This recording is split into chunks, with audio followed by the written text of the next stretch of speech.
تمام تعریفیں اللہ کے لیے ہیں، وہی نیک لوگوں کا ولی ہے۔ میں گواہی دیتا ہوں کہ اللہ کے سوا کوئی معبود نہیں، وہ یکتا ہے، اس کا کوئی شریک نہیں، وہی صرف ایک مشکل کشا اور حاجت روا ہے، وہی دعاؤں کا قبول کرنے والا ہے اور وہی سب مخلوقات کا معبود برحق ہے۔ اور میں یہ بھی گواہی دیتا ہوں کہ محمد صلی اللہ علیہ وآلہ وسلم اللہ کے بندے اور اس کے رسول ہیں۔ آپ تمام انبیاء اکرام کے سربراہ ہیں۔ یا اللہ ان پر، ان کی آل پر اور ان تمام صحابہ اکرام پر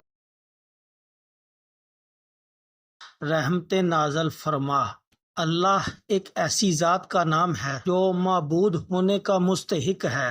کمال ذات کی کمال صفات ہیں، وہ یکتا ہے۔ ممکنات کی کوئی صفت، حاجت مند ہونا، ضرورت مند ہونا اس میں نہیں پائی جاتی۔ وہ صمد یعنی بے نیاز ہے۔ صمد اس کو کہتے ہیں کہ صمد اس کو کہتے ہیں کہ جو جس سے مانگا جائے اسی سے مانگا جائے، فریاد کی جائے تو اسی سے کی جائے، اور ہر ضرورت میں، ہر کام میں اسی طرف رجوع کیا جائے، اس کو کسی طرف رجوع کرنے کی ضرورت نہ پڑے۔ مقصود بنایا جائے تو اسی کو۔ یہودی حضرت عزیر کو نعوذ باللہ، عیسائی حضرت عیسیٰ علیہ السلام کو اللہ کا بیٹا بتاتے ہیں، یہ غلط ہے۔ اس کی کوئی اولاد نہیں، نہ وہ کسی کا باپ اور نہ اس کا کوئی باپ ہے۔ اور مشرکین بعض مخلوق جیسے سورج وغیرہ کو خدا، بھگوان اور دیوتا کا درجہ دیتے ہیں، یہ بھی غلط ہے، کیونکہ دوسرا کوئی اور اس کے برابر کا ہے ہی نہیں۔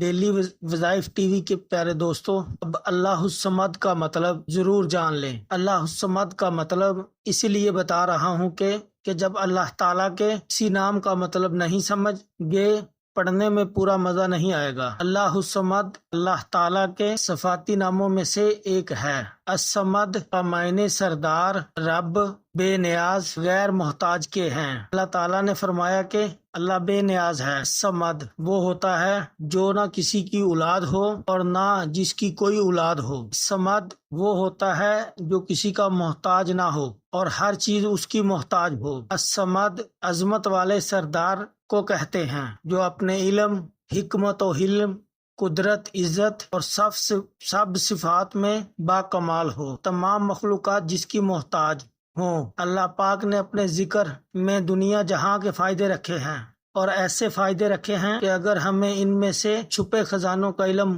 ہو جائے تو ہم دن رات اللہ کی عبادت کرتے رہیں اور اسی کے ذکر سے کبھی بھی سر نہ اٹھا سکیں۔ اللہ کریم کے پیارے ناموں میں سے ایک نام اللہ الصمد کا ہے۔ یہ چھوٹا سا نام ہے، اس کو پڑھنے کی بے حد فضیلت ہے۔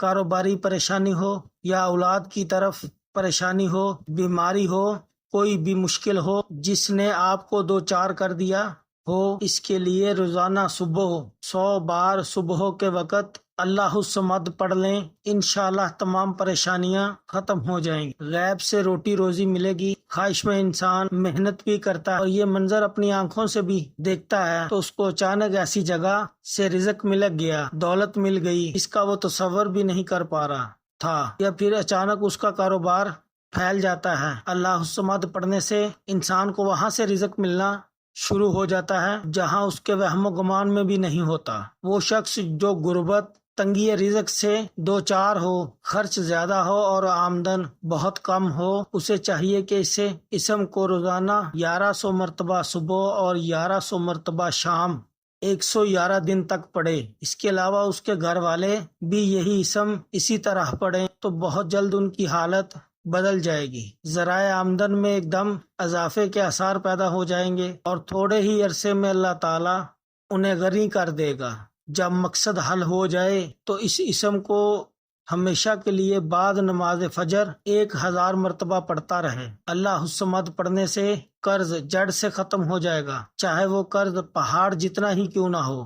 ایسا مقروض جس کے پاس ادائیگی کے لیے قرض کے لیے رقم نہ ہو اور لینے والے بہت تنگ کرتے ہوں تو اسے چاہیے بعد نماز جمعہ چند افراد اکٹھے کرے۔ اگر گھر والے ہوں زیادہ مناسب ہے، پہلے 11 مرتبہ استغفر اللہ پڑھیں اور اس کے بعد اللہ الصمد 900 بار پڑھیں۔ اس طرح 3 جمعے یہ عمل کریں، اس کے بعد اگلے روز اگلے روز مقروض کو چاہیے وظیفے کو 1100 مرتبہ روزانہ پڑھے اور 3 دن تک پڑھتا رہے۔ اس کے بعد 3 دن یہ وظیفہ نہ پڑھے، اس میں استغفار 111 مرتبہ روزانہ پڑھے۔ 3 دن کے بعد پھر پہلے وظیفے کو 11,000 مرتبہ 3 دن دوبارہ پڑھے۔ انشاءاللہ مسئلہ حل ہو جائے گا۔ اگر کوئی صورت پیدا نہ ہو تو اسے عمل دوبارہ کرے۔ انشاءاللہ پروردگار ایسی جگہ سے مالی مدد فرمائیں گے کہ وہ سوچ بھی نہیں سکتا۔ اللہ صمد پڑھنے سے اللہ پاک انسان پر کتنے مہربان ہو جاتے ہیں۔ ایک آدمی جو بتوں کا پجاری تھا، وہ ایک جگہ بیٹھ کر یا سنم کی تسبیح پڑھ رہا تھا۔ وہ یا سنم کہتے کہتے رات کو تھک گیا تو اسے اونگ آنے لگی۔ جب اونگ آئی تو اس کی زبان یا سنم کی بجائے یا سمد لفظ نکل گیا۔ جیسے اس کی زبان سے یہ لفظ نکلا تو اللہ پاک نے فوراً فرمایا، لبیک یا عبدی، میرے بندے میں حاضر ہوں، مانگ کیا مانگتا ہے؟ فرشتے حیران ہو کر پوچھنے لگے، اے اللہ، یہ بتوں کی پجاری ہے اور ساری رات بت کے نام کی تسبیح کرتا رہا، اب نیند کے غلبے کی وجہ سے آپ نام نکل گیا ہے اور آپ نے فوراً متوجہ ہو کر فرمایا، اے میرے بندے، تو کیا چاہتا ہے؟ اس میں کیا راز ہے؟ اللہ تعالیٰ نے فرمایا، میرے فرشتوں ساری رات بتوں کو پکارتا رہا اور بت نے کوئی جواب نہ دیا۔ جب اس کی زبان سے میرا نام نکلا، اگر میں بھی جواب نہ دیتا تو مجھ میں اور بت میں کیا فرق رہ جاتا؟ جو پروردگار اتنا مہربان ہو کہ بندے کی زبان سے نیند کی حالت میں بھی اگر نام نکل آئے تو پروردگار اس کو بھی قبول فرما لیتا ہے، اور ہم ہوش و حواس میں ایک دعا مانگیں گے تو پروردگار ہماری دعاؤں کو کیوں نہ قبول فرمائیں گے۔ دعا ہے کہ پروردگار عالم ہمیں اپنی سچی محبت عطا فرمائے اور موت کے وقت ہمارے پاس ایمان کی نعمت سلامت رہے۔ قیامت کے دن نبی کریم صلی اللہ علیہ وآلہ وسلم کے جھنڈے سائے تلے حاضر ہو جائیں، آمین یا رب العالمین۔ پیارے دوستو، ہم امید کرتے ہیں کہ آج کی ہماری ویڈیو آپ کو ضرور پسند آئی ہوگی۔ اگر پسند آئی ہے تو ہم گزارش کرتے ہیں کہ ہمارے چینل ڈیلی وظائف ٹی وی کو ضرور سبسکرائب کر لیں اور ساتھ ہی لگے بیل آئیکن کو بھی دبا دیں تاکہ آپ کے پاس ہماری آنے والی مزید معلوماتی ویڈیوز کا نوٹیفیکیشن بر وقت ملتا رہے۔